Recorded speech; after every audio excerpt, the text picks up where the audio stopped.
Hey, what's up guys? Footy Manager TV here, and I've got another Southampton episode for you today. And we've got a match again in the Capital One Cup against a fairly easy team.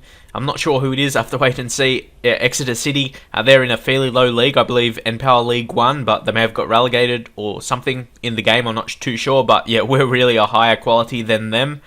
But really, in my games, the rare games I've played against a lower team with a bigger team, because it's only been ever in a Capital One Cup, like, championship is a different level, so I don't regard that. Like, when you play in the Capital One Cup against an Empower League 2 or League 1 team, for me, I never beat them, by heaps of goals. I'm not sure why. They're always just that regulation 2-0 or 3-0 game, and that should really be the same, but who knows? I still got to be on my game to make sure I do, in fact, win that. You're checking out Willian again, or Willian, I think that's how you pronounce it. He's from Brazil.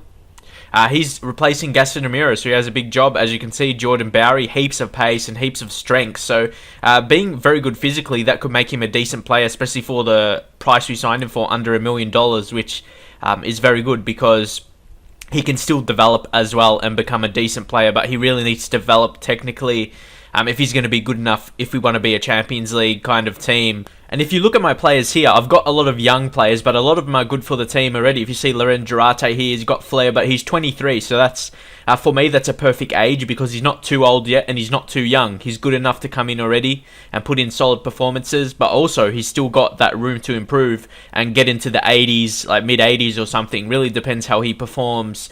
As you know, the attributes increase. How a player performs, his form is very important. It plays a big part into how much his attributes increase and his overall as well. So, yeah, if you look at those players, I don't even know who some of those players are. I've heard of some of them just from Bronze Play and Ultimate Team, but apart from that, yeah, I have no idea who they would be. They got a Guillem Bowser, I believe he used to play for Swansea, I think, but I could be mistaken. You know, they had a couple of those Spanish players in the championship days and continued to the Premier League with them. But anyway, we have an early chance, well, semi-early, I guess you can call it. Leandro Paredes, he scores, and he's just going to keep improving for us, and I expect that for him. I expect week in, week out for him to put in great performances for us, expecting him to really become into a midfield goal scorer, and I may even turn him into a striker because he's a very good finishing attributes. As you can see, we pick up a penalty here.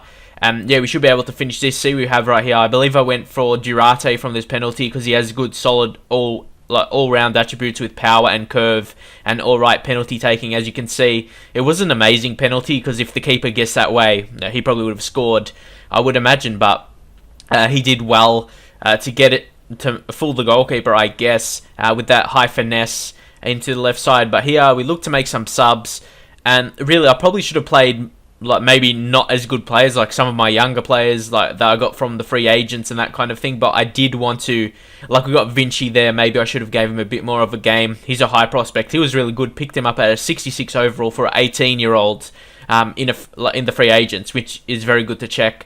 I know some people leave comments to check some free agents, but yeah, I've already all recorded this way. I'm already deep into the third season actually playing it, so yeah, but I haven't played it much recently, but getting back into it. And yeah, I really want to, I've said I haven't really been interested in making FIFA, but FIFA, I want to be known as a FIFA YouTuber, but also that's unique and does other games as well. So I didn't want to stop FIFA because that can make people unsubscribe. So I still want heaps of FIFA on my channel. So yeah, I'm just trying to find a good balance between that. But I know other YouTubers as well, I can see they've even said they don't enjoy FIFA, like Air Japes as well. I've watched him a lot, and he said he hasn't really enjoyed FIFA lately, so probably that's due to the recent not much uploads of FIFA, but he's doing his own thing, so he's deserved that as well. He's got heaps of subscribers and views and all that kind of thing, he's one of the YouTubers that basically wanted what I got motivated to make videos in Ultimate Team for tips and that, and then I moved into career mode and all that kind of thing. But here, as you can see, like I mentioned just before the match, I never really dominate against lower teams. I never win by heaps, and if I do, people accuse me of winning playing on semi-pro or using sliders. So you might see that. You'll never see me win by 5-0 or something like that, because if I look like I am, if I'm just winning 3-0, if anything, I will let them score a goal to make sure people don't accuse me of that, because the way people on YouTube with comments and that kind of thing, I never will win that. I basically just keep possession because people accuse you of that, and people I know it's like people sometimes they unsubscribe because a lot of subscribers you have the like young kids, not kids, but like guys who are like 13 or 14, and if they think you're cheating, they unsubscribe. So I just want to make sure that doesn't happen. Because when you're not a big YouTuber, you need all the subscribers you can get. But anyway, moving on, we've got to get a match against Arsenal. So this is more crucial. I have to worry about actually playing really good in this match, apart from what I just said about not winning by heaps. But here again, with the really poor scout we have, we're not really often going to pick up someone good. We've got Abras SA. He's the absolute superstar that we got, but the rest are nothing special, and you expect that. If you get a better scout, obviously you'll get better prospects, but Southampton, I wanted to spend most of my money on actual transfers, that players that can make an impact straight away, and those players seem to be making an impact. Like I said, our team is looking very solid. Leave your thoughts on my team as well. Like, how do you think I've built my team? We've got Vilsvik in there. He's a very versatile player. Again, checking out Willian. He's a very good signing. We have to replace Gaston Ramirez, and also I want it to be a realistic signing as well. So leave your thoughts if you think my signings are realistic, because I know some people on YouTube, they'd make signings that probably wouldn't happen in real life, and that's why people say, why don't you use like to get money, to get like that bank balance increase or whatever it's called. I can't remember, like the millionaire owner or. That kind of, I know some people do, especially in lower league teams. That's even way more unrealistic. Why would you use that on a lower league team when the challenge is just gone straight away? And that would just lose the interest for me if I was viewing those videos using that bit, like the transfer budget booster. I can't remember what it's called because I never use it. I've actually never, or maybe once just for fun, like to see how much it is. But for me, it's unrealistic to use that. But like I said, that's just my opinion. And if I use that, that's when the game gets boring for me because it seems unrealistic. Like to me, it's sort of cheating in a way, even though it's in the game. It's a cheat basically to get extra money, more or less. But anyway, of course, they score early, and hopefully that is not a sign to come for the rest of the match, because then, in the air, we probably don't have good defenders. Like, we don't really have like tall defenders and that kind of thing. Our defenders are fairly small, especially with signing Inigo Martinez. He's like only 5'10" or 5'9". He's not amazing in the air, but he's got good jumping, so I thought that would make up for that. But obviously, Oliver Giroud, he's really tall and good in the air. But there's Schneiderlin, very, very good interception in the midfield, Paredes. Unfortunately, lost the ball there. Going to the 26th minute here, they could create a chance with Aaron Ramsey. Very good on the ball, very solid passer, creative. And then they have a cross. And what did I say with that? Again, really poor defending and goalkeeping also. I was really disappointed with that, with my keeper. I'll just take a look at it again. I'm not sure why I did. I didn't believe, I don't think this was scripted or anything. It was just, I thought it might have been offside or something, because obviously the striker was past my defenders. I just wanted to check that out. And then they were pretty much dominating me. And that's my experience against Arsenal. Like, I always seem to get dominated against, but that's just my experience. They are very good attacking and fairly good defensively as well. And you see Mallorca, look, he's a pacey player with 94 pace, and look at that. That's one thing I would call scripting. So who was that? That was against Sagna. Okay, Mallorca with 94 sprint speed, and Sagna would have like low 70s, I would imagine. And he just caught up to him like that, and I couldn't run past him. So I would call that scripting a little bit, but I'm not here to complain. Honestly, I don't really care too much now. As you can see, Arsenal dominating.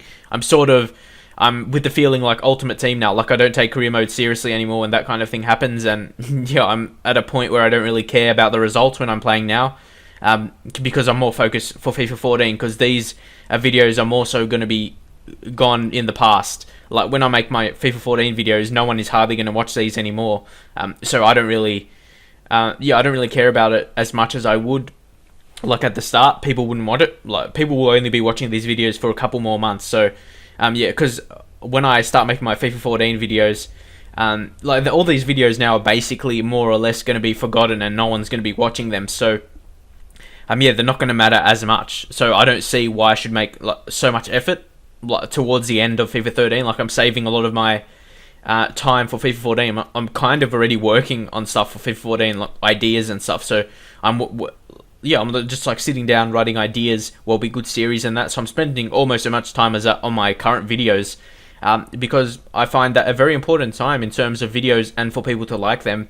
I'm just planning. I know a lot of people like to change up career mode, make it look different with the editor, and that's something I'll look to do, as you can see. But it's a late goal there. We didn't really have enough time to score another, unfortunately, but that's the way yeah, way the game went, I guess. We took the shot on, got the rebound, a bit of a lucky goal, you can say, and that's what it took for me to get a lucky goal like that. And yeah, like I said, with FIFA 14, leave suggestions what you want to see the most, but I've already said I'm going to do Ultimate Team. I'm going to just do a big Ultimate Team one and a big career mode, and that's going to be it. You know, this year, it's been my first year of YouTube, so I'm pretty happy like what I've done in the first year, and I learnt what's best to do. I admit I probably made too much series, but again, it's my first year of making videos. I learnt what's best to do. Honestly, I didn't watch too much people making videos, and I didn't really understand what series were and that kind of thing. And as I've learned through this year, I understand how it is. And yeah, and honestly, some people, I don't know, like, I don't think my videos are amazing for whatever reason. And that's why sometimes when, I don't know how to say it, like lower subscribe people, like I watch their videos and I think their video is better than mine. And sometimes it makes me, I'm not sure what the word is, but I feel, yeah, I don't know what it is, but because they're a lower subscriber, and I think they're, I think like they don't think I deserve, like they think I don't deserve to have as much subscribers as I have, or views or anything like that. Because I think their videos are better and they're lower subscribers, and yeah, I don't think I deserve that for whatever reason. That's why if people come on my videos and they say they don't like it, and I think they say that because of the subscribers I have, they expect my videos to be really amazing. But anyway, that's enough for now. Hopefully enjoy the video. There will be definitely more coming, especially towards FIFA 14 and that kind of thing. But for now, I'll see you guys next time.